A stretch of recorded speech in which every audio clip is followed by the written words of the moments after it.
இந்திய ஜனாதிபதி பிரணாப் முகர்ஜி அவர்கள் ஜல்லிக்கட்டு பிரச்சனையில் போட்ட கையெழுத்து. இன்றைய தினம் வெளியாக இருக்கும் உண்மைகள் இதோ உங்களுக்காக. ஜல்லிக்கட்டு பிரச்சனைக்காக 7 வருடங்களாக போராடி 2017 இதற்கான தீர்வு சரியான தீர்வாக கிடைத்திருப்பதாக அனைவரும் நம்பிக்கொண்டிருக்கின்றார்கள். இதற்கான நிரந்தர சட்டம் தீட்டப்பட்டிருப்பதாகவும் அதில் ஜனாதிபதி அவர்கள் கையெழுத்திட்டால் அது செல்லுபடியாகும் என்று அனைவரும் காத்திருக்கும் நேரத்தில் இந்திய ஜனாதிபதி பிரணாப் முகர்ஜி அவர்கள் ஜல்லிக்கட்டு பிரச்சனையை அலசி ஆராய்ந்து ஒப்புதல் அளித்து கையெழுத்திட்டிருப்பதாகவும் இந்த விடயம் இன்றைய தினம் மாலையே அரசு நாளேட்டில் வெளிவரும் என்று அனைவராலும் தெரிவிக்கப்பட்டு வருகின்றது.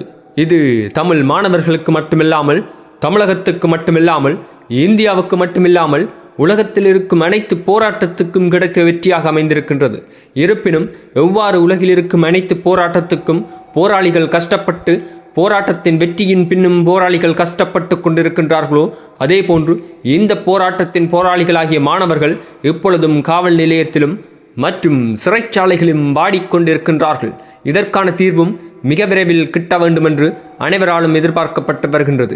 இதுபோன்ற அரசியல் செய்திகள் மற்றும் சுவாரஸ்யமான சினிமா செய்திகள் என்ற அனைத்தையும் ஒரே இடத்தில் பார்த்தும் கேட்டும் தெரிந்தும் மகள எங்கள் சேனலை சப்ஸ்கிரைப் செய்யவும். நன்றி, வணக்கம்.